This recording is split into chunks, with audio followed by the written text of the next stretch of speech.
Il fait bon vivre à Gien à l'aube de la Deuxième Guerre mondiale. Ville carrefour entre Puisaye et Sologne, entre Gâtinais et Berry, c'est une petite bourgade tranquille. Anne de Beaujeu, la fille d'un roi, a fait reconstruire le château et a choisi d'y vivre. Elle a également fait restaurer le pont et l'église du château. On s'adonne à la pêche dans les étangs et dans le fleuve, ainsi qu'à la chasse dans les nombreuses forêts des alentours où seuls les brames des cerfs et le son du cor résonnent. La ville est un important lieu de commerce. La foire des cours est un des plus anciens marchés de France. On se rend au marché aux Volailles, place Saint-Louis. De nombreuses vignes couvrent les coteaux les mieux exposés. L'installation de la faïencerie en 1821 apporte un nouvel essor économique à Gien. La Loire, aux caprices parfois dévastateurs, coule à ses pieds. De belles maisons cossues du 15e, 16e et 17e s'alignent au bord du fleuve. Des quais bordés de platanes sont construits en bord de Loire. Oui, on y vit bien à Gien. La ville est plaisante et tranquille, et certains auteurs la qualifient de belle endormie.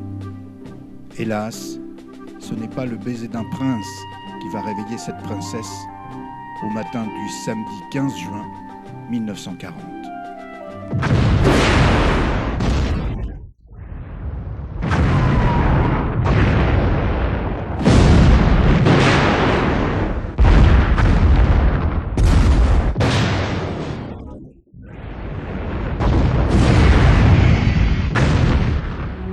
Il est environ 12h30 quand apparaissent au-dessus de Gien 12 bombardiers allemands protégés par 6 avions de chasse.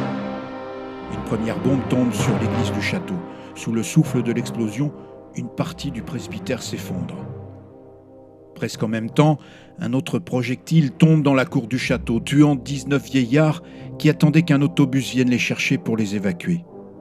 À quelques secondes d'intervalle, d'autres bombes s'écrasent rue Jules Michaud, incendiant 3 autos, tuant une personne et en blessant 5 autres, avenue de la République, où 2 immeubles sont détruits, avenue Wilson, rue Jeanne d'Arc, rue Paul Bert, rue Victor Hugo, où 2 projectiles atteignent l'un l'hôtel de l'Écu et l'autre la Société Générale, sur le pont du chemin de fer d'Argent, faisant à chaque explosion des morts et des blessés. D'autres encore pulvérisent une ambulance militaire chargée de blessés. La bombe qui tombe devant le restaurant Beaubois est une des plus grosses de toutes celles qui s'écrasent sur la ville. Elle fait dans la chaussée un trou de près de 3 mètres de profondeur. Une vieille dame roule au fond et reste sans vie. Pendant ce temps, une foule énorme d'hommes, de femmes, d'enfants, de soldats sans ordre déferle par l'avenue Wilson, l'avenue de la République, la gare, vers le pont qui est encombré. Les Giennois en fuite se mêlent à tous ces exilés. Ce même jour, en fin de journée, les bombardiers allemands reviennent et visent le pont. Un des projectiles parvient à détruire le parapet du dernier pilastre à l'entrée du faubourg du Berry. On peut évaluer à plus de 66 le nombre connu des morts de cette première journée et à 150 environ le nombre des blessés. Pendant toute la nuit du samedi au dimanche, l'exode continue. Toutes les routes aboutissant à Gien sont couvertes de convois de réfugiés. Franchir la Loire, tel est le but unique de toute cette foule. Certains essaient de traverser la Loire à la nage et sont engloutis les uns après les autres. La faim et la soif tenaillent tous ces exilés. La chaleur est torride et l'eau manque. Ils essaient par tous les moyens de pénétrer dans les maisons avec l'espoir d'y trouver de la boisson et de la nourriture.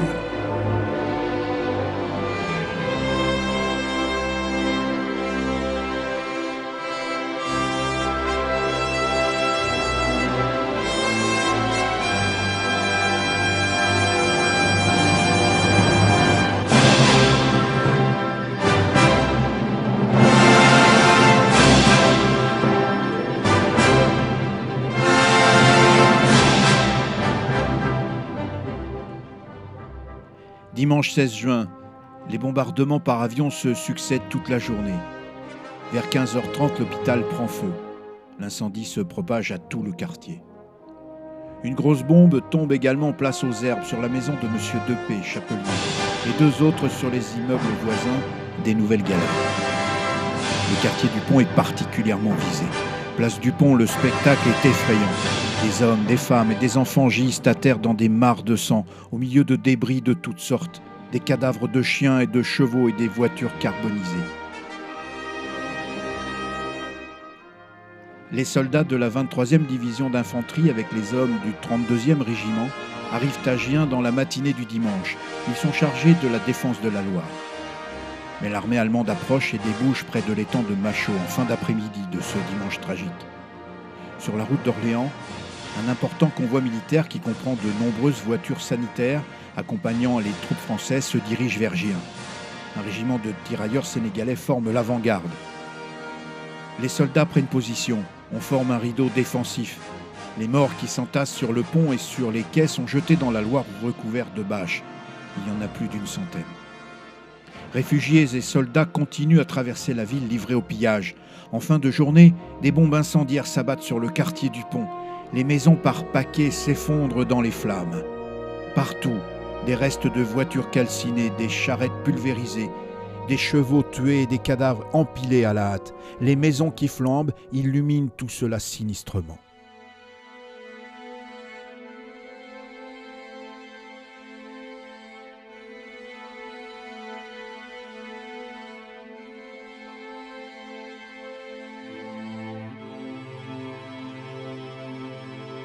Le lundi 17 juin, le maréchal Pétain demande l'armistice à l'Allemagne. Les routes autour de Gien sont de plus en plus embouteillées par d'interminables colonnes de réfugiés et par les convois militaires. La bataille est imminente. Les avions allemands plongent sur Gien en vagues successives. Sur le quai Joffre, 6 autos flambent, puis l'église Saint-Louis s'embrase à son tour. Les vitraux claquent comme des coups de fusil. Puis le clocheton au-dessus de l'horloge sombre dans la fournaise. Pendant que toutes les troupes françaises prennent position, les détachements s'efforcent de contenir l'avancée de l'ennemi autour de Gien. Le combat le plus important se déroule en avant des bois de la Métairie-Neuve, autour des fermes de la Billerie et de la Gâcherie. Beaucoup de soldats tombent, mais leurs camarades continuent de tirer sur les blindés qui n'osent plus s'avancer. Mais ce combat inégal prend fin et les mitrailleurs français se replient vers Gien où sont leurs camarades.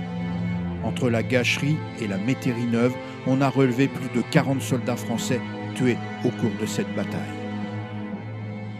Les Allemands pénètrent dans Gien, les combats font rage dans la vieille ville. Les soldats français défendent les ponts. Les tirailleurs sénégalais embusqués dans les rues étroites se battent à la grenade et au coupe-coupe.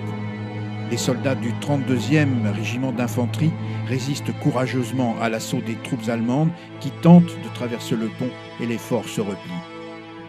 Mais à 20h15, le commandant de la 3e division du 32e régiment d'infanterie donne l'ordre de faire sauter le pont afin de retarder les troupes allemandes et d'épargner une captivité probable à ses hommes. En ville, militaires et civils se battent contre un ennemi mieux équipé. Dans la soirée du 17 juin, la 2e compagnie du 32e RI a pour mission de défendre le pont de fer. Les réfugiés ne pouvant plus passer sur le pont de pierre prennent d'assaut le viaduc. Mais vers minuit, une gerbe de feu jaillit au-dessus du fleuve, suivie d'une formidable explosion. Le pont du chemin de fer vient de sauter à son tour. Toute la nuit, on entend les mitrailleuses lourdes, dont les balles traceuses dessinent des arabesques d'étoiles filantes dans le ciel sinistre. Au vacarme terrible des centaines d'obus qui s'abattent sur la ville, se mêlent les appels déchirants des blessés et les cris de terreur des réfugiés bloqués dans Gien.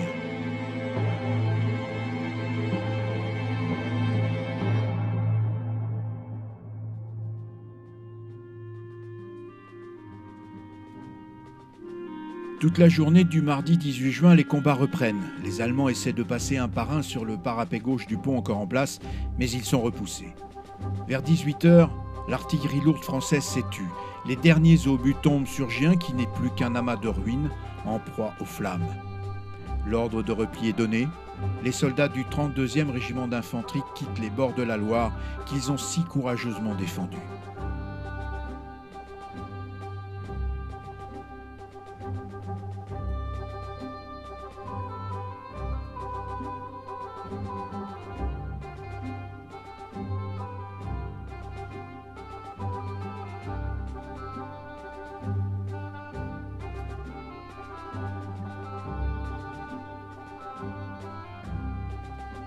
Le mercredi 19 juin, vers 4h du matin, les Allemands franchissent la Loire sur un pont de bateau. La bataille se termine. Des hommes et des femmes sortent des décombres, affamés, épuisés.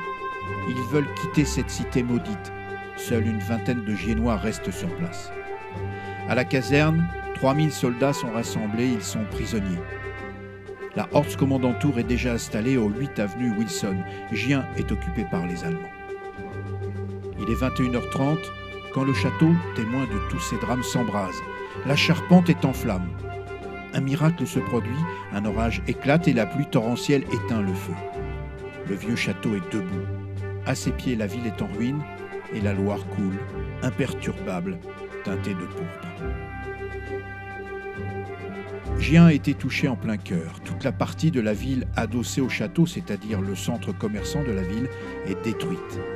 La rue Gambetta, la rue Victor Hugo, la place aux Herbes, la place Saint-Louis, la rue Jules Michaud n'existent plus.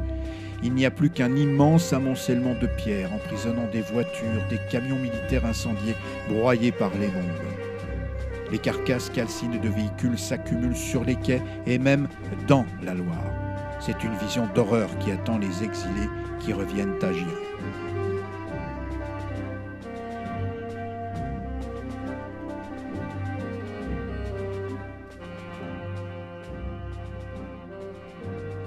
Le docteur Desarnaud termine ainsi son exposé des événements lors du premier conseil municipal après ces terribles journées. Après bien des péripéties pour réussir à placer en sécurité tous les vieillards et les malades évacués de l'hôpital, je peux enfin regagner Gien. Je trouve la mairie installée à la crèche avec M. Montariol, désigné comme maire par les autorités allemandes, assisté de M. Bouguereau. La ville est remplie de voitures automobiles, de chevaux crevés, d'harnachements et d'uniformes militaires. Pas d'eau, pas de gaz, pas d'électricité, les conduites et les fils ayant été détruits. 4000 réfugiés à la gare, 3000 prisonniers à nourrir et peu de Giennois dans la ville. Mais je tiens à signaler que les édifices publics n'ont pas été détruits. La mairie a reçu plusieurs obus, de même que l'école des filles et l'école des garçons. De nombreux trous devront être rebouchés, les plafonds et les cloisons refaits, les vitres remplacées, mais heureusement, tous ces bâtiments sont debout. Il ne faut donc pas désespérer, il faut s'unir et travailler. Et c'est ce que tout le monde fait. Les Giennois exilés reviennent dans leur ville et ceux dont les maisons ont été peu ou pas touchées accueillent les sans-logis. Des baraquements sont construits pour accueillir ceux qui n'ont plus rien. Le bilan est lourd. 698 habitations sont sinistrées, dont 337 complètement détruites. Les cadavres sont ensevelis. Tous les moyens de transport sont réquisitionnés pour déblayer les rues.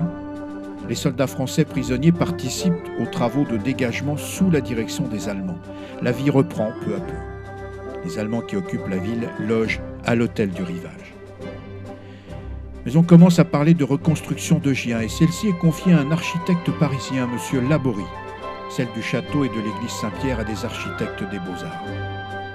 La ville de Nice est la marraine de Gien et envoie des objets de première nécessité, ainsi qu'une aide financière de plusieurs millions pour aider à la reconstruction.